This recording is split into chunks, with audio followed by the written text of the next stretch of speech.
Ladies and gentlemen, boys and girls, welcome back to Basketball Conference, the ACC Football Podcast. My name is Joey Weaver. He is Mike McDaniel. Mike, first question, when's the last time you reported a story from across the pond? That would be never, up until last Thursday.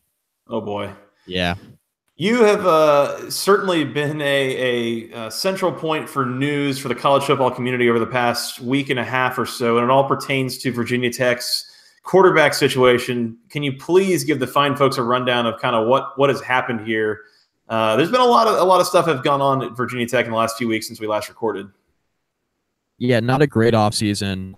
Before we get into Jackson stuff, I think it's just easier if we start kind of in chronological order. So Virginia Tech starting cornerback Adonis Alexander, one of the few starting cornerbacks left on the roster, or one of the few quarterbacks left on the roster with any experience, was ruled academically ineligible for the upcoming football season. So he left Virginia Tech and elected to enter the NFL supplemental draft where, a lot of the NFL scouts are expecting him to actually get picked, which is, he obviously has a lot of NFL talent. He's got the measurables and he has the ability clearly, but, couldn't keep his grades up. So the Hokies lose him, which is a pretty big loss. And that comes on the heels of, junior college cornerback Jeremy Webb, who is expected to have a pretty big role on this upcoming season's Hokies football team. He blew out his Achilles. So now Virginia Tech, they lose Brandon Faison, they lose Greg Stroman, both to the NFL draft. They lose Adonis Alexander now to the NFL supplemental draft because he couldn't keep his grades up. And now they lose Jeremy Webb, a junior college transfer who they were expecting to have a big impact this fall. So that's just the beginning of their issues. And I reported last week, Joey, last Thursday afternoon, that quarterback Josh Jackson, of course, a returning starter, he'll be a redshirt sophomore. He has some academic issues of his own. It's an honor code issue, academic integrity issue, so it's a little bit different from Adonis Alexander, where Alexander's issue stems from, his grades not being high enough to compete and play. That's not the issue with Josh Jackson. Josh Jackson's issue is with academic integrity, and I'll kind of leave it there at that. I talked to 3 different people. I have it on good authority that, they're expecting for him to not suit up for the Hokies this fall. And, I reported that he was indefinitely suspended. There have been some, other reports out there from the Virginia Tech beat writers saying, well, the ruling hasn't officially come down yet. He's not indefinitely suspended is what the beat writers contend, and that he's still on the roster. And yes, he is still on the online roster. The Hokies right now are in a process of, weightlifting and weight training. There haven't really been a lot of organized activities yet for the team because it's early June. The thing that's a little bit tricky here with the honor code situation at Virginia Tech is that the honor court that rules on these things, it comprises of students, it comprises of professors, it comprises of school administrators. But this was a spring semester issue in the classroom for Josh Jackson with his academic integrity issue that he's facing right now. The thing that makes it a little bit more difficult is that school is out right now, or I guess the first summer session actually just begun. But since school was out, it's a little bit hard to get students in there who are on the honor court to hear the case for Josh Jackson. It's not an athletic department issue. It's an academic issue. It's a university issue. So the actual release of the information and the findings, is kind of to be determined. My guess is that as we record this on Sunday night, June 10th, that we'll hear something this week officially on Josh Jackson's status, but it's unclear at this time. And that's all we can really say. I reported that he was indefinitely suspended. Some beat writers have disputed that, but at the same time, the beat writers are saying, well, we don't really know if he's going to be able to play this fall. And I think that's just the bottom line. It's that, Josh Jackson comes off of a pretty strong freshman year at Virginia Tech, throws for nearly 3,000 yards and 20 touchdown passes, and nobody knows if he's going to be able to play this fall. For what it's worth, Joey, the school hasn't commented. I reached out to the athletic department. They said, point blank, we don't really have a comment on that. We don't want to comment on the status of any of our players at this time. fair enough. They don't want to talk about it. That's understood. The various beat writers haven't been able to get a comment from the school either. The only comment that we got, Mike Barber from the Richmond Times-Dispatch reached out to Josh Jackson's father, Fred, who said, yes, there's an academic issue with his son. Yes, it's being investigated. We'll find out more soon, and that they're optimistic that he'll be cleared and he'll be able to play. But barring anything unexpected at this point, it doesn't look like Josh Jackson's going to be playing for Virginia Tech this fall. Nobody has gotten any sort of, real hope or real comment from the school that suggests that he'll be able to suit up. So at this point, it's not looking good for Virginia Tech, which really leaves them with redshirt junior Ryan Willis, who had a really good spring for the Hokies. He's a transfer from Kansas, transferred into a program a year ago, sat out, of course, per NCAA eligibility rules. He sat out. He wasn't very good at Kansas, didn't have very good statistics, but nobody really does at Kansas for what it's worth. But he could step in, potentially be a starter. There's Hendon Hooker as well, who's a redshirt freshman who could compete for the starting job. And then another quarterback who's in the mix is Quincy Patterson, who's a 4-star quarterback, an Elite 11 prospect from last year. He's joining the Hokies here this fall as a true freshman, so he would be a dark horse. I think, even if there is quarterback turnover and Josh Jackson is ruled ineligible and doesn't end up suiting up this fall for the Hokies, I think it would be a little bit of a push to expect Quincy Patterson to suit up and play quarterback as a true freshman. It wouldn't be unprecedented for Justin Fuente to start a freshman quarterback, but I think it would be in the best interest of Quincy Patterson if he took a redshirt year. So I think it would be a 2-horse race between Ryan Willis and Hendon Hooker for a starting quarterback job if Josh Jackson, as we expected, at least at this point, does not end up suiting up for Virginia Tech this fall. And it's just not good for the Hokies, who were hoping to, of course, compete in the Coastal Division. It's going to be a lot more difficult to do that now with the issues that they've now had on defense, with attrition, and now potentially not having your starting quarterback suit up this fall. Mike, there's a few different layers to this that I think are very interesting and unique. And one of them is the fact that we're sitting here talking about this in late May, early June, to the fact that we're not going to know anything definitively about what's going to happen here until either A, the school elects to release a statement, which they don't have to do. No interest. Or B, at the very earliest, Josh Jackson is canceled as an ACC kickoff attendant in 6 weeks, right? I mean, they don't suit up for practice for 2 months now. And so it's hard to say, if we're going to get any sort of resolution or what, if it's going to be publicized, what kind of closure we're going to get. It's going to be a while. Who's to say? Now, at the very least, I mean, this is a very concerning kind of story for Virginia Tech. Between him and Adonis Alexander, we're starting to see a couple of somewhat of a pattern of some academic issues with Justin Fuente's program that we didn't really hear about under Frank Beamer, which who's to say if he's responsible for that or if it's just more, a couple of coincidences, I don't know. But all in all, Mike, not shaping up into a particularly great offseason for Virginia Tech. And it all really came down within a few weeks. And we can talk about the NFL draft, and there were a couple guys that declared you weren't expecting to. Terrell Edmonds declares. You had Tim Settle declare. Of course, Tremaine Edmonds goes in the first round. He was pretty much a given to leave. But, the Hokies are in a pretty tenuous spot here. They have a lot that they need to sort out here over the next couple of months. That was going to be the case regardless on the defensive side of the ball. But now you have the potential here to lose your starting quarterback unless something changes here. And he came off a really strong freshman year. And, I see comments out there, Joey. We talked about this a little bit on this podcast, how Josh Jackson kind of regressed as the season went along. And, some people are saying, well, if he's ineligible, maybe that's not the worst thing in the world. I mean, I would disagree. The other quarterbacks on the roster is a guy who wasn't able to compete at Kansas. And then we have Hendon Hooker, who hasn't taken a collegiate snap, and Quincy Patterson, who hasn't taken a collegiate snap. So options are limited at quarterback for Virginia Tech if Josh Jackson isn't able to play this fall. And you have a lot of people just talking about Ryan Willis' spring game performance. I mean, yeah, if only they gave out Heisman trophies at the spring game.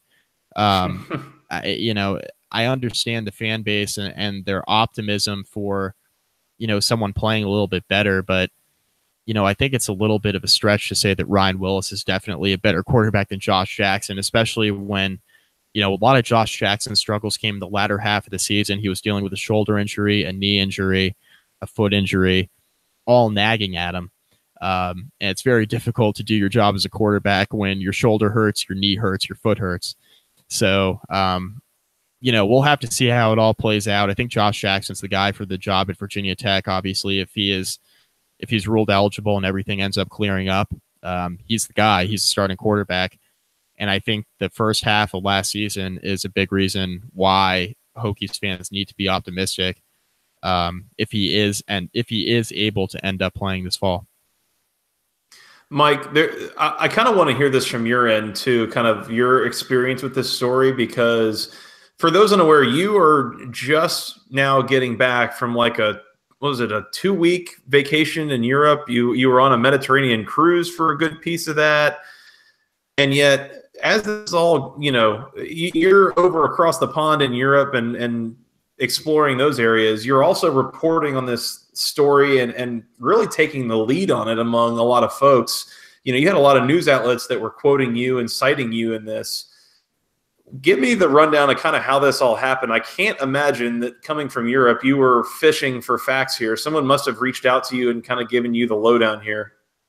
Yeah, so let's start with Wednesday. So I reported on this Thursday. So I started hearing things Wednesday morning, Wednesday afternoon time frame.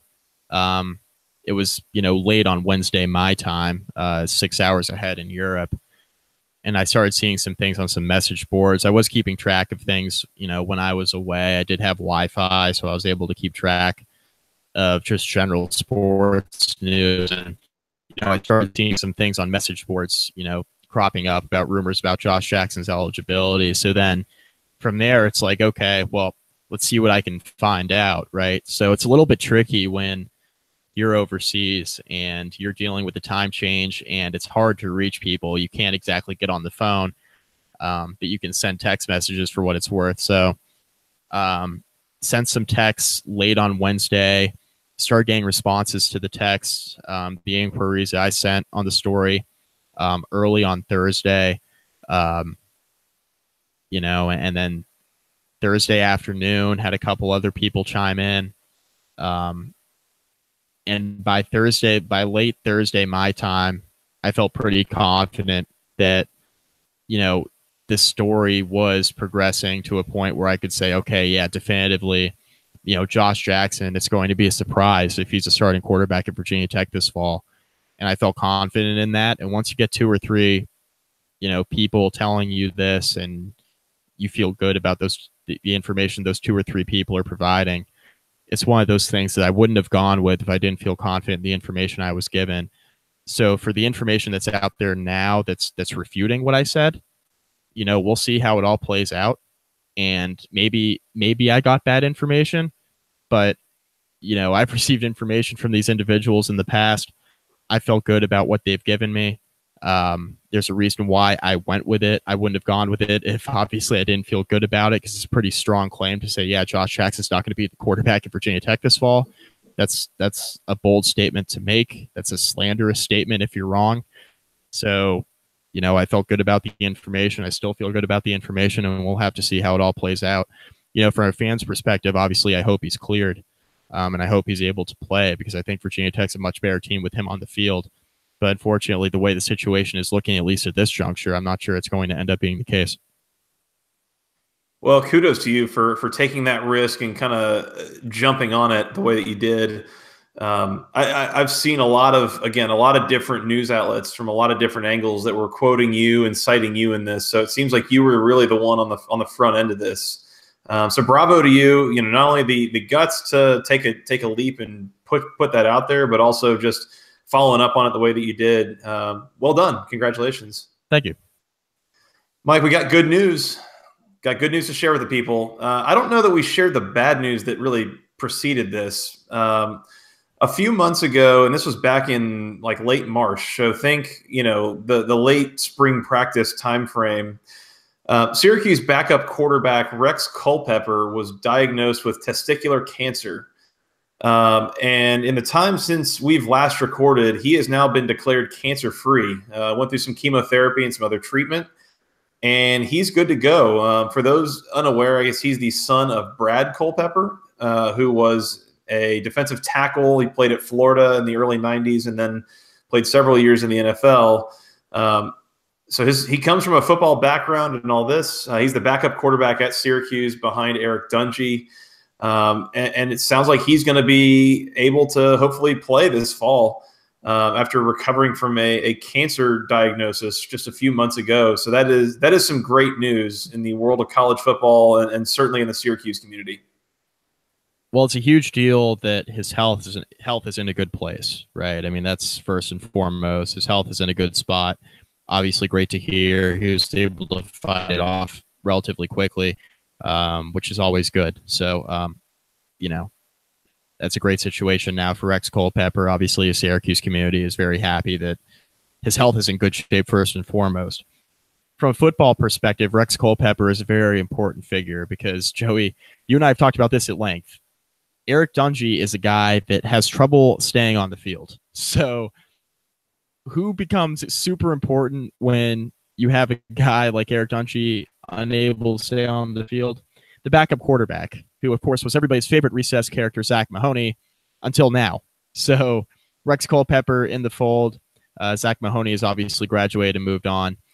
Rex Culpepper is a very important figure behind Eric Dungy because, of course, Dungy is unable to stay on the field. So now that Rex Culpepper is healthy and his health is in a good place, we're going to have to watch and see how he progresses in the fall and see if he's a guy who, has the ability to start quarterback for Syracuse at some point, because if it's not going to be this year, it'll be next year, as Eric Dungy is now a senior, I believe. So it'll be interesting. One way or another, I know we're going to be seeing some of Rex Culpepper on the field. It might even be as early as this fall, just given the track record of Eric Dungy's health. I'll say this, Mike. It's not a knock on Eric Dungy. We've talked about this in the past. So much of the reason I think that he struggles to stay on the field is he ends up taking such punishment because he's doing so much, not only from the pocket, but also running the ball. So his lack of durability, so to speak, is not as much a thing of him as much as kind of going into hero mode, I think, sometimes, which he kind of has to do to keep Syracuse in games. He plays at Syracuse. Yeah. But for what it's worth, Rex Culpepper, the only quarterback on the Syracuse roster to play in all 12 games last year.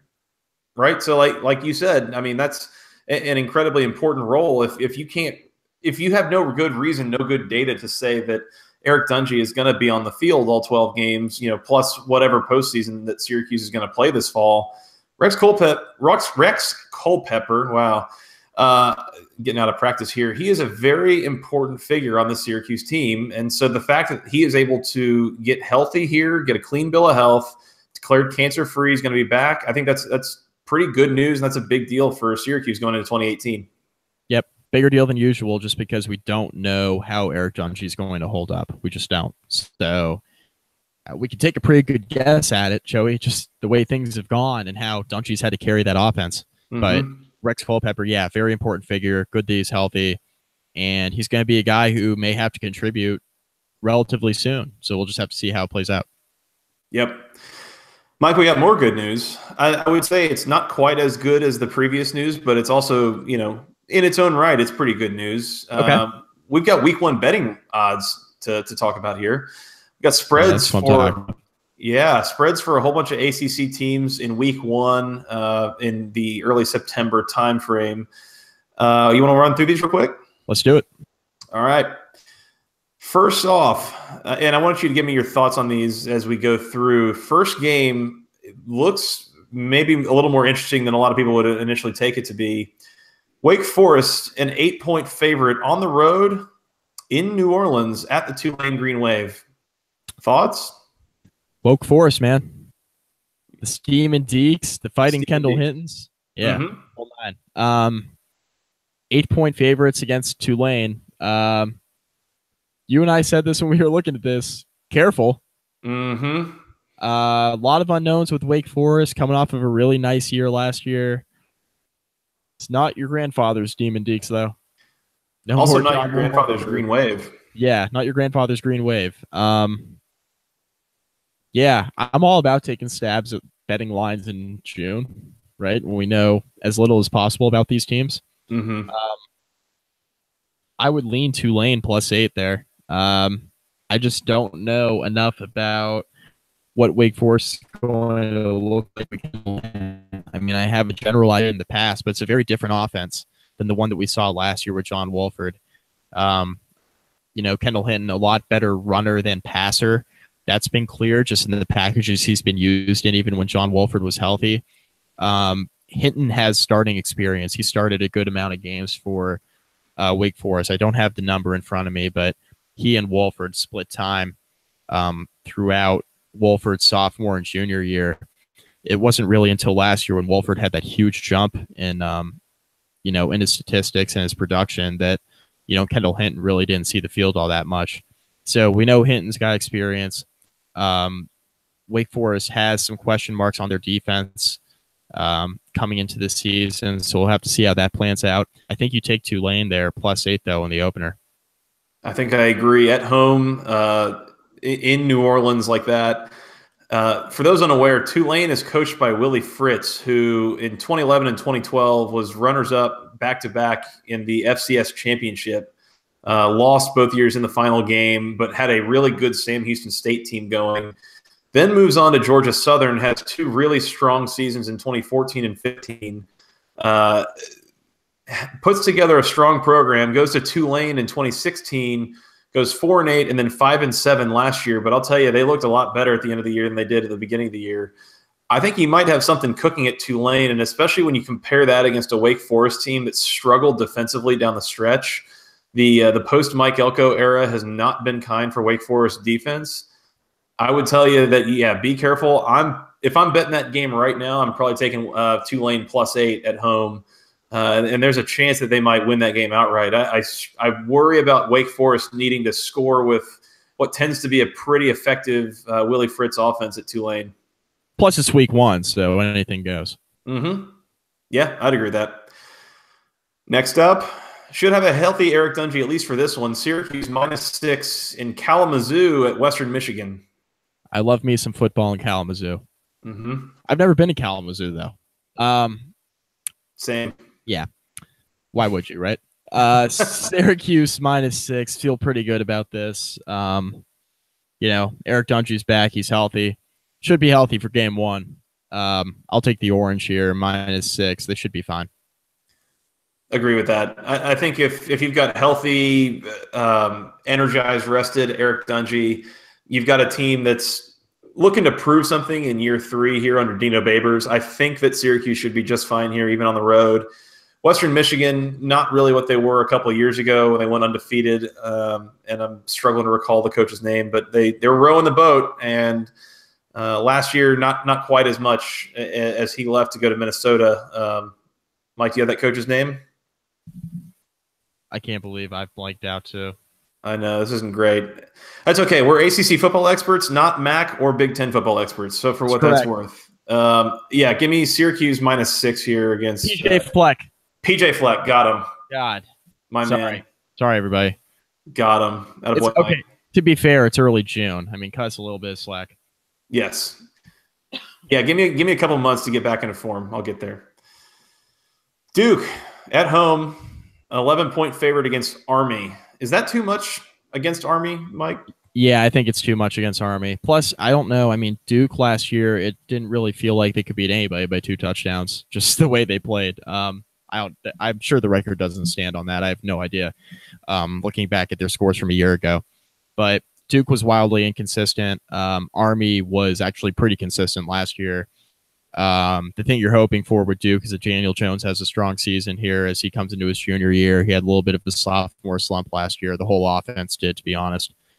Hopefully a little bit more of a run game this year, to accompany the passing game, take some pressure off of Daniel Jones in that regard. Hopefully a defense just continues to play pretty steady for Duke, but I'm going to take Army +11 in the opener. I think Duke probably wins that game, but I think Army should keep that close. Duke won exactly one ACC game last year by 11 points or more. And let's just put it this way. I don't have any interest in talking about who that was against. However, I will tell you that they did lose on the road at Army last year. And I think for that kind of reason and what Army was and how effective they were, I'm with you. I think I take Army plus 11, but I think Duke wins that game at home. I don't see them losing to Army another time, particularly without going on the road there. That's fair. Good. Let's just breeze on and not talk about who they beat by 11 plus points. I beat by 23 points. I left that alone just for you. Thanks, bud. Yep. Boston College minus 18 at home against UMass. That's a lot of points, and I'm kind of tempted by him, Mike. Yeah, by the way, it was Georgia Tech. So BC minus 18. That's a lot of points. Ruth. Yeah, whoops. He's gone now, though. Praise Christ. Yeah. Dilly. I'd say he's gone to a better place, but he ended up at NC State. So we're going to come back to them here in a little while. Don't worry, Andrew Parker. Yeah. So BC minus 18. I mean, they are 18 points better than UMass, but I have a feeling Scott Loeffler is going to want to throw the ball like 35 times in this game. So I'm going to take UMass plus 18. Gosh, I'm always so much more interested in betting Boston College when Scott Loeffler is not the offensive coordinator. Like, you're right. That is they should be 3 touchdowns better than UMass, and yet I don't know if I can trust them or not. They'll win, and they'll win comfortably. But I just, UMass can cover 18 because I think Boston College will do some stupid stuff offensively where they'll be like, okay, we're going to open up the playbook and throw it a ton, even though that's obviously not their strength with A.J. Dillon in the backfield. Well, and I was going to say, I mean, you can win that game comfortably by 10 to 14 points, even if you do a couple of dumb week 1 things, and even if your defense comes out a little sluggish and so almost 3 touchdowns is a lot. I don't know. I'll go against you, Mike, here. I'll go BC minus 18. Why not? Okay. North Carolina, 5.5-point underdog in Berkeley, California against the Cal Golden Bears. I don't know what to think of this matchup, Mike. I don't know enough about either of these two teams at this juncture. UNC, the entire team was hurt last year. We don't know who's playing quarterback. We don't know who's playing really any of the skill positions. The defense still stinks. With Cal, we really don't know what's going on either side of the football either. Complete coin flip game. Cal's at home in that one, correct? Yeah, that's in California. Yeah. I'll take if it was a money line situation, I guess I'd take Cal just because they're at home, but I have no idea about the spread. So I don't know. Give me Cal minus 5.5, I guess. Cal went into Chapel Hill last year and won 35-30. It's like I kind of want to believe in North Carolina in 2018, thinking that they're going to bring a bunch of experience from last year. Guys were playing that didn't necessarily need to be, but a bunch of injuries caused them to play. And I'm going to think that they're good this year. But then again, we were talking before we came on. I told you that the Tar Heels have really still not figured out defense in the post-Gene Chizik era. And so I don't know how great I feel about them going across the country and that whole thing. Nathan Elliott is the most convinced quarterback they have so far, but even he's not, a world beater. Give me the Golden Bears minus 5.5 at home. I think that's where I'm going here. Fair. Mike, this number has come down by a field goal, which is meaningful and is a pretty big movement in a line until you realize that the line itself is 25.5, as the Louisville Cardinals are a 25.5-point underdog to the Alabama Crimson Tide. And honestly, I don't know why on earth anybody is laying money here on Louisville. Like, yeah, it's a big number, but I don't believe in Louisville in 2018. I just don't, and they're going to have to prove it to me. And until then, I'm happy to bet Alabama to win this game by 4 touchdowns or more. Yeah, and Alabama really has only one question on their roster. I understand they had a lot of roster turnover on the defensive side of the football, but their defense is always good, so it doesn't matter. They really have only one question. It's pretty, it's a high red district question, right? It's who's going to play quarterback. You have a former SEC player of the year or SEC freshman of the year in one hand, who's got an insane record. And Jalen Hurts, who's been great his entire time in Alabama. On the other hand, you have Tua Tagovailoa, who just won you a national championship with his second half performance. So That's a high rent district question for Alabama, who's perennially a top, 1 to 2 team in the country, always competing for a championship. And you're telling me they can't beat a Lamar Jackson-less Louisville team by 4 touchdowns in the opener? Give me Alabama huge in this one. They can absolutely win this game by 4 touchdowns. Jair Alexander less, James Hearns less. I mean, I think Louisville is worse on both sides of the ball here than they were last year. Mike, if I told you I'm going to flip a coin right now, heads, Jalen Hurts is the quarterback for Alabama. Tails, Tua Tagovailoa is the quarterback for Alabama. Are you like really thinking about while it's in the air, man, I hope it comes down on one side. That's going to affect my bet here? No. Yeah, I don't know that it really matters either way. No. I would say maybe Tua, there's a little bit of risk, with Alabama that he's going to gunslinger it up and throw about 3 picks. Jalen Hurts, a little bit of a risk that they're going to get a 17 to 21 point lead and just coast the way in, but I mean, this is an Alabama team that in opening games recently, I mean, we saw them lay waste to a number 3 Florida State team last year. We saw them lay waste to like a top 10 USC team a couple years ago in week 1. That was so ugly at USC. 52-6. That was so ugly. That covered 28. Like, you're telling me that Louisville is going to keep this within 4 touchdowns? I don't think so. I'll be shocked. Louisville could play well in this game too, and they could still lose by 4 touchdowns. Oh yeah. You could see this being like, okay, you could see it totally being like, it's 24-6 in the 4th quarter. It's like, oh, well, Louisville did a really nice job, but they can't get the ball past, the 50. It's like, oh, well, they got those 6 points there back in the 1st quarter and haven't scored since. And now it's like 24-6. It's an 18-point game. It's like, okay, like, give me a late Alabama touchdown run, another stupid turnover by Jawan pass, and we put it in the end zone again. You know what I mean? I mean, you could totally see Louisville playing with Alabama, having it be relatively competitive, and still easily lose this game by 4 touchdowns. Easily. I mean, I think Louisville is going to have to get lucky on a couple occasions to keep this within 4 touchdowns, frankly. I mean, they're going to run a play action pass and hit a deep ball and get lucky that, somebody bid on it on the Alabama. I mean, I just don't see it. We'll see. Moving on, this is in Dallas, I think, on Sunday. The Miami Hurricanes, a 3-point favorite at a neutral site against the LSU Bayou Bengal Tigers. Mike, what's your initial thought on this game? Miami's really good. Mm-hmm. Is LSU? LSU is like pretty good. I would put LSU's floor at pretty good. Yeah. I mean, LSU's got a pretty solid ceiling, I would say, but so does Miami. Mm-hmm. But we're going to learn a lot about both of these teams in the opener, I think. Quarterback play is going to be really important. Obviously, LSU is moving on from Danny Etling. Miami is still dealing with the Malik Rozier experience, as we all are.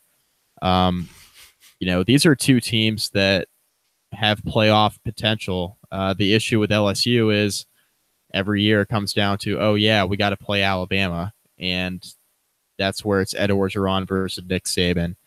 And it's the same issue every year. It's like, okay, well, does LSU have enough at the quarterback position to get by Alabama? And if the answer is no, then they're not going to win, and they're not going to go to the SEC championship. You know what I mean? So that's kind of what we're dealing with LSU year in and year out. The defense is going to be phenomenal for LSU. They're going to have a really strong team this year. They should be pretty good. I'm going to take Miami in this game. I don't know if it's by 3 or by 7. I think it'll be within 10, though. I'd take Miami on the money line to win this game. I'm pretty high on the Hurricanes this year, Joey. I just don't see really a team in the Coastal Division that's going to be able to really hang with them. I think they're kind of the runaway favorites right now in the Coastal. I think they're going to have a really strong year.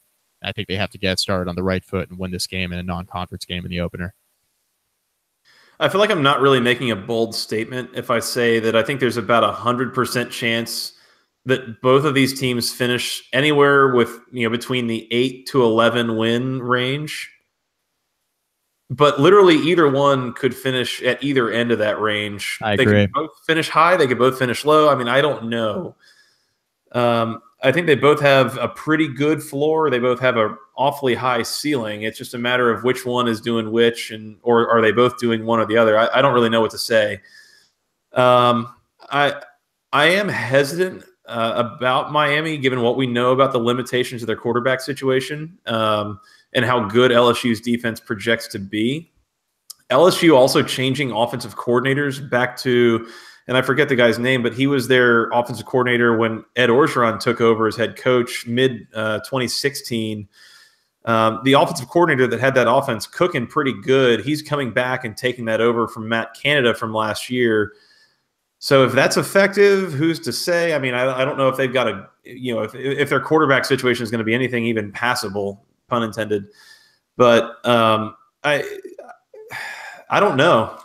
I think in this kind of game, it's enough of a toss-up that I would probably just take the points either way, but nothing would surprise me here. I mean, if Miami won this game by 17 points, that wouldn't shock me. If LSU won the game by 14 points, that wouldn't shock me. I mean, it's a total toss-up, and this is maybe about as intriguing of a matchup as I've seen on opening weekend, I think. It'll be a big game. It's going to come down to quarterbacks. I think that's kind of the bottom line, and we're going to learn a lot about both of these teams in the first weekend. I mean, no season is decided in the opening weekend. We know that. We'll have the classic case of everybody overreacting one way or another, not just to this game, but to really all the games on the slate in the opening weekend. That's just how it works every year. But, the college football playoff isn't decided on opening weekend. Conference championships aren't decided on the opening weekend. So, we'll see what happens. Completely agreed. Mike, your Hokies, a 7-point road favorite on Labor Day night in Tallahassee against the Florida State Seminoles. This is up, I believe, from 5.5 a few weeks ago. And I don't know how you're feeling about it, but recent news, I'm not feeling great about your Hokies here. No, I like Florida State. I'm working on trying to get tickets to this game and, find a way to have that work out. Recent news, yeah, definitely doesn't have me feeling good about this. I like Florida State -7 here against Virginia Tech. Too many questions for the Hokies right now. Hey, we're not going to bet on these games in June. We're just doing this for the podcast's sake. But in light of what we know right now, yeah, give me the Seminoles -7 at home against Virginia Tech on Labor Day night. It's a no-brainer bet for me. I'm with you. I think Florida State was probably a better team than we kind of got indication of last year. I think that their results are not indicative of how good they could have been. I think that a lot of that team had some, what I'll call chemistry issues or maybe effort issues or something. I think that team started to quit on Jimbo Fisher. Yep, Jimbo Fisher issues. And I think with all the talent there being re-energized under Willie Taggart and such, I think the Seminoles are going to be just fine this year. They're going to be pretty good, frankly. And I think that starts to show here on Labor Day night. I'm not usually the one to get behind a brand new head coach, and especially Willie Taggart. I mean, this is his 4th head coaching tenure, and the first 2 of them, the first years he won like a combined 3 games across those 2 years. So we'll see. But tentatively, I think with the pieces he's already got in place there in Tallahassee, I think that this is going to be a re-energized, reinvigorated Florida State team that I think is going to do some damage this year. And I think that they are at least a touchdown better than Virginia Tech on Labor Day night, especially given the recent information that you have brought to light, Mike. Yep.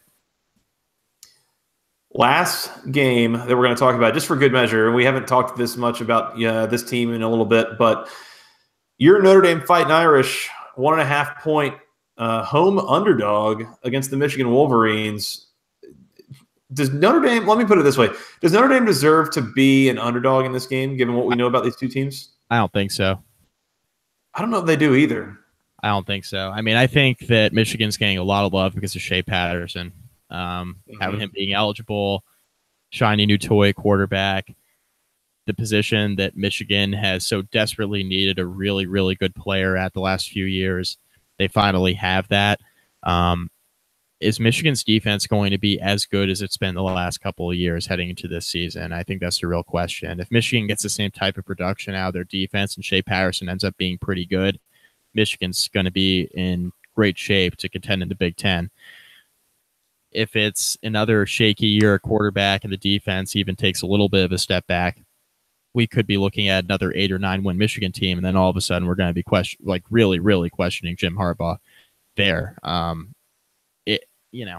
I think Notre Dame is is a team that, last year they were a fringe playoff team until the Miami game. They were a team that was squarely in the mix.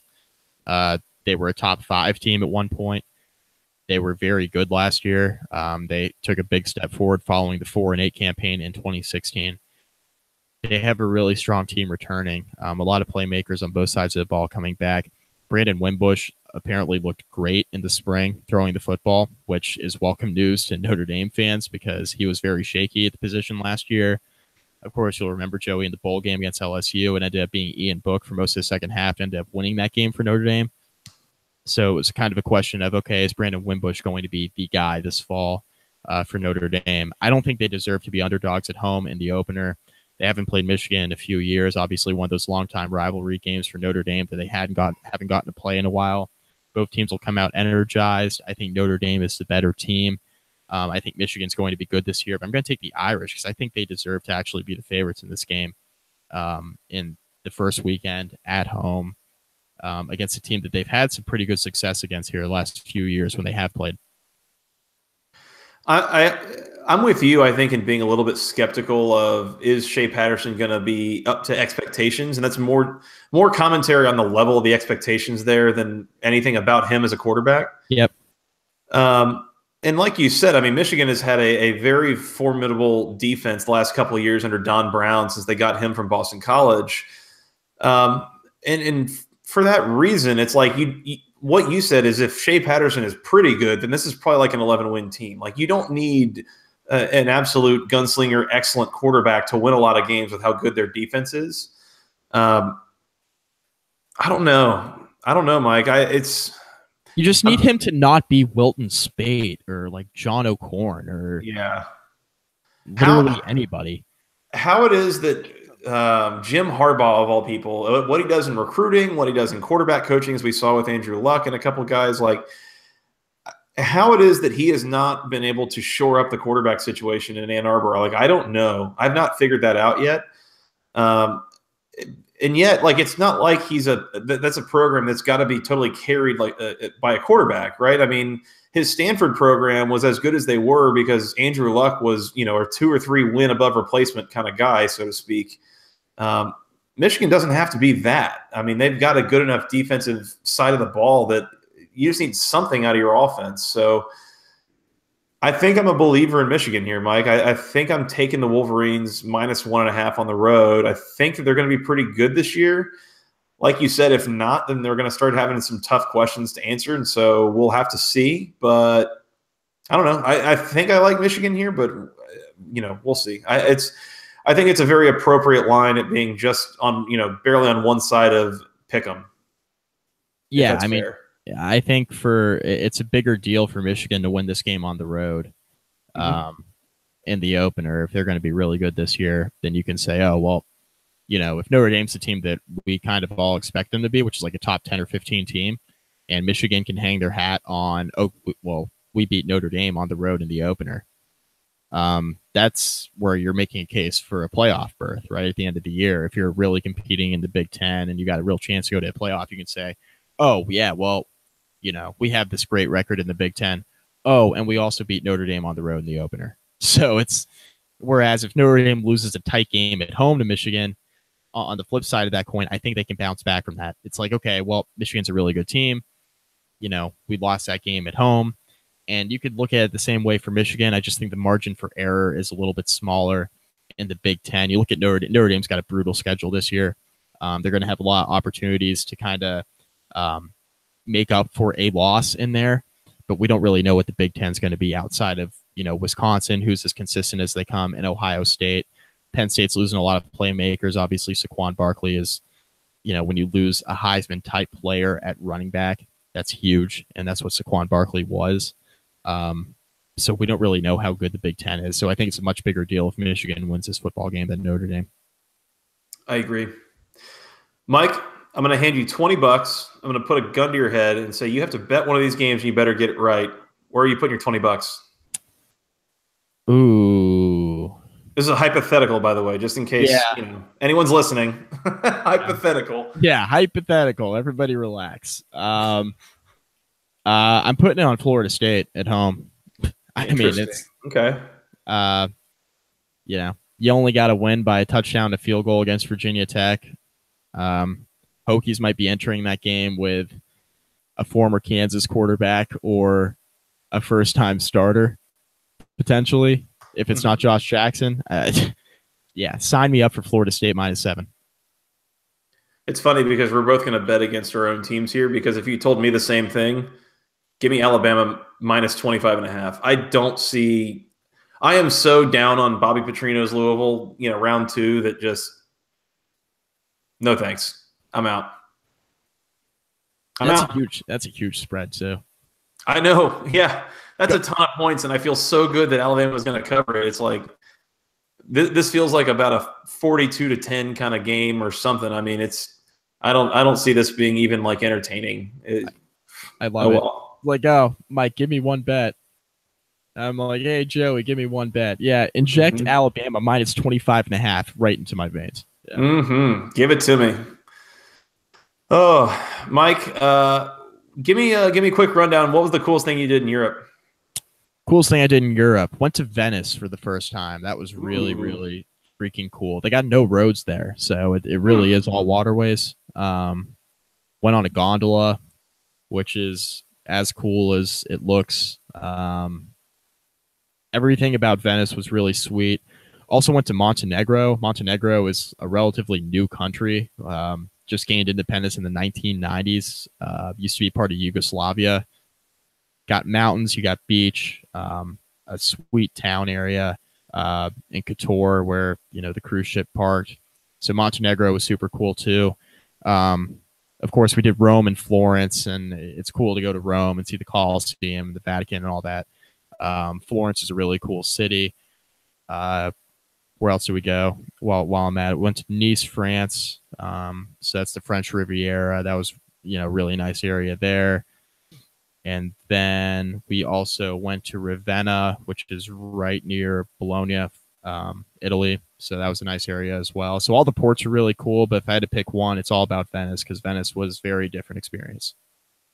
Man, that sounds like fun. I think I mentioned that we're going to Greece in like the mid-August timeframe. So other than my Ireland trip a couple of years ago, right after the podcast started, this will be my second time now across the pond in Europe. So that'll be cool. What was the best thing you ate, best thing you drank the whole time you were there? Had a seafood pasta when I was there. Actually, also in Venice, it was the best meal I had. Really, really solid. I mean, you can't go wrong with the food in Italy. It's just kind of what they're known for. Any pasta, pizza. The sauce is really good. So yeah, I had a really good seafood pasta there. Best thing I drank. I had a ton of beer, Joey. Really?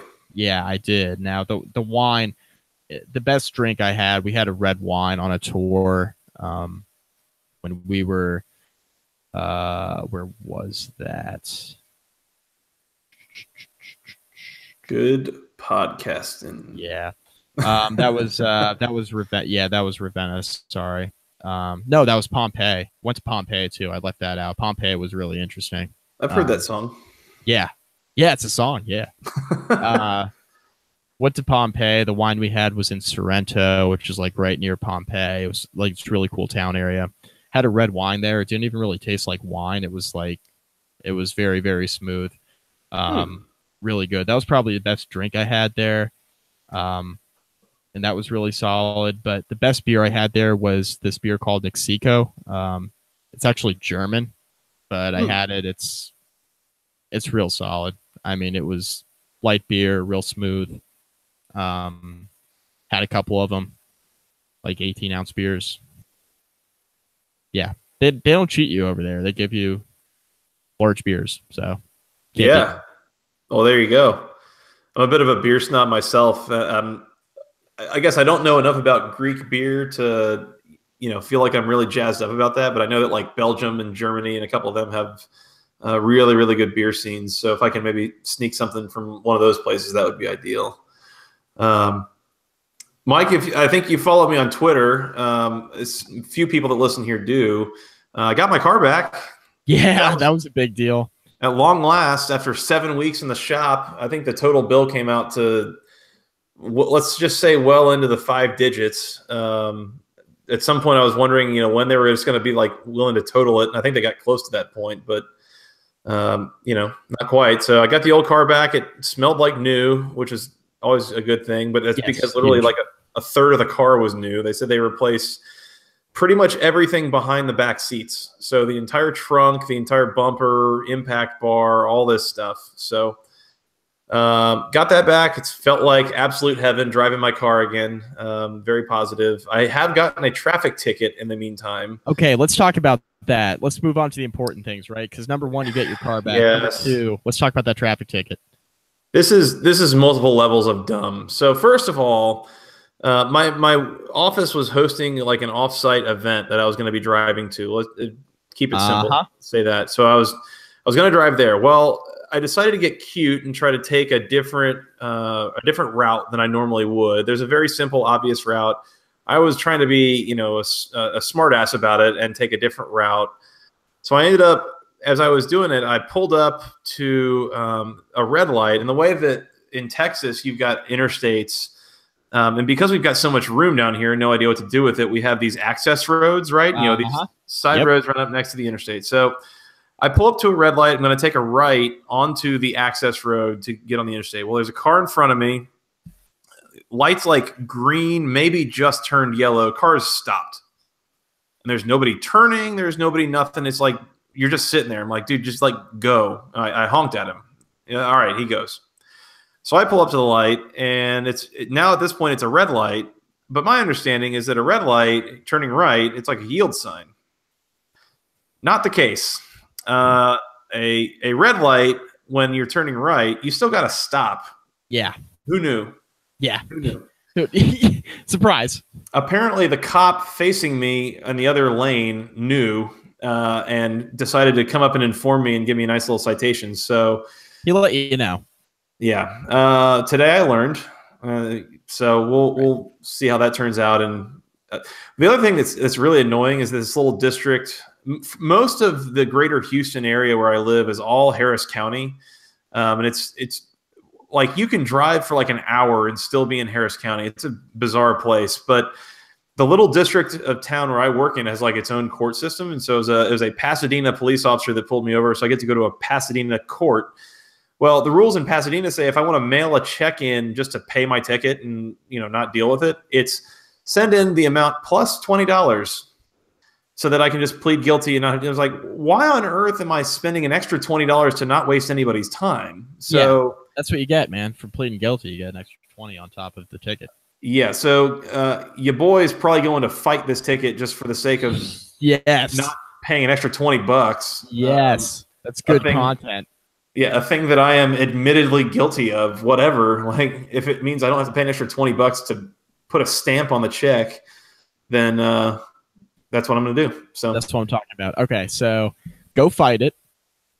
We'll podcast that live in the courtroom. That's definitely not allowed, but I'll happily report live from a Pasadena, Texas municipal court. Yeah, we'll take to We'll Facebook Live it. Like 4 people will watch it. Mm-hmm. Or alternatively, we can just put it on Twitter. You can just Periscope it, and we can all just get a glimpse in at the courtroom, and we can act like this is like a massive, massive deal because it is. It comes down to $20. Mm-hmm. And potentially matter. Right, yeah. And whatever the actual ticket was too, because you could show up to court, the cop doesn't show up, and then hey, you're off the hook. Mm-hmm. That's all you need to happen. This is true. All right, we're on. I need to get like a whiteboard and draw up like some X's and O's. I feel like we're crafting a very winning strategy here, Mike. So I agree. And that was complex. So we're gonna need a 5-point plan. I need to find somebody that can serve as like the distraction in the courtroom and get up and run out screaming and stuff and really throw off everybody's confidence and focus. I'm your guy. I'm your guy. I'm just in a different state, Well, when they call me and let me know what my court date is, I'll let you know. And if you want to come down and hit that up, you're welcome to. Cool. And then we'll grab beers afterwards. Absolutely. And celebrate the $20 I saved. Yeah. And then get a DUI. I'm just kidding. We're totally not advocating for that. Still not being serious with these things. Right. Attention authorities. Mike, that's all I got, and that's actually not true. We've got a couple other things from Andrew Parker. He sent us a couple of great questions on email, by the way. And it's first of all, it sounds like Andrew is over across the pond as well. I don't know if that's a permanent thing or like a semi-permanent thing or what's going on, but thank you so much for sending us questions from Europe. Mike, I think we've been going long enough tonight that we probably wait on our next show to answer those. If that's fair. That's cool. Sorry, Andrew, for the blue balls. Yeah. Yes, apologize for that. However, I will say that they are a couple of pretty wonderful questions. One of them being about who's the most tortured team in the ACC. And I made an NC State reference earlier, and I'll just give you the hint that that's where that comes into play. And B, he asked another question about how the new ESPN Plus program affects ACC programming and such. And so we'll get to talk about those and dig into those a little bit next time, if that's fair, Mike. That's fair. We're probably going to do another podcast sooner rather than later. I know we've been putting these out every 2 or 3 weeks or so. We're going to try to do one here maybe in the next week. So we have this podcast. We'll try to do another one here soon. So those questions will not go unanswered for Andrew Parker. Yeah, it's been a minute since we did this last, especially with the vacation and such. So we're gonna try to come back in short order and do another one. Although we know how that turns out in these we've been doing pretty well overall, though. We have. I mean, more consistent this offseason. It's been every 3 weeks or so.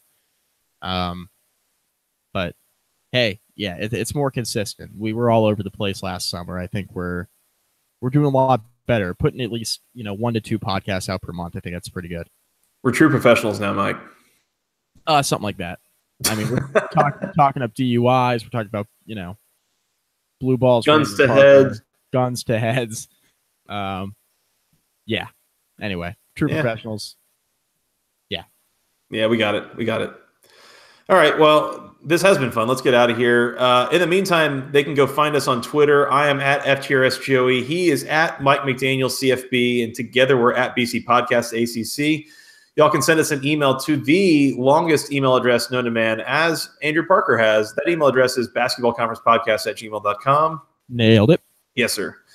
Y'all can find us on iTunes, Google Play, SoundCloud, the Overcast app, wherever fine podcasts are sold for free. Mike, tell them where else they can find us on the social medias. Facebook.com/basketballconference. Check us out there. Like the page, rate, review, find all the podcasts there. Rate us, review us on iTunes and Google Play and all that good stuff as well. Yes, please do. Please share us with your friends. We're trying to increase the listenership here over the summer while we can, and then just really hit the ground running in the fall. We're not far from previews, Mike. We only got about a month, maybe a little more, until we start actually the individual team previews. It's coming up quick. We're less than 100 days now until season starts. We're coming up quick, even though it's only June. And since we're talking about timeframes and all of this, I just want to point out and throw it out there and make sure everyone's clear. This is going to post the morning of June 11th, Monday, June 11th. And what that means, Mike, there are 20 days left in the Georgia Tech Russell Athletic contract. Yeah, we are done. We are done, buddy. Mm-hmm. Hey, you gotta repost your article from the Rumble seat for old time's sake. Absolutely. It's funny because I realized I was asking a couple friends a couple weeks ago, hey, I've seen, the last couple times that we've had a couple of these brand shifts at different schools around the country. Is there a release party? Is it the night of June 30th into July 1st? Is there a big party at Georgia Tech or anything like that? And they said, well, not like a big party, but maybe something kind of a little bit under the radar is going to be going on, whatever. And I was trying to think about trying to fish for an invitation to that. And then I realized a week or two ago, I was like, well, wife and I are going to actually be on a trip to Seattle during that weekend, so it doesn't matter. I can't go anyways. Womp. I mean, last year I spent my first anniversary on a boys' trip in Toronto, so I feel like I can't back out on her for other sports things this time. We gotta do it right. Right. Also, one thing I thought of because you were talking about giant parties, I don't know if you saw. So the Capitals won the Stanley Cup, which is a massive deal in my area. I'm not a huge hockey fan. But I am a huge fan of Alex Ovechkin's hockey celebrations, both on the ice and off the ice, where, he's been taking the Stanley Cup around Nats Park yesterday for the Nationals game. He was doing a keg stand out of the Stanley Cup. Alex Ovechkin has been on basically a 72-hour bender. which he probably just came down from today, to give himself a full day off before then getting trashed again in the parade on Tuesday in DC. So traffic is always hell in the DC area. It'll be even worse, obviously, on Tuesday with Alex Ovechkin, the Capitals winning the Stanley Cup. So shout out to the Capitals fans listening to the podcast. I know a lot of happy fans from the DC area. And also shout out to Alex Ovechkin for keeping the party going, even at age 32. There's a famous Archer line out there that I feel like probably came to roost for Alex Ovechkin this morning. If I stopped drinking now, the cumulative hangover would literally kill me. Yes. So I feel like that might be where he's at. Yeah, keep on drinking. Mm-hmm. Dilly dilly. Dilly dilly. Mike, that's all I got. You want to come back to this again soon? Absolutely, buddy. All right. Well, until next time, for Mr. Mike McDaniel, I am Joey Weaver. Thank you guys so much for listening. We will talk to you again soon. And until then, go ACC.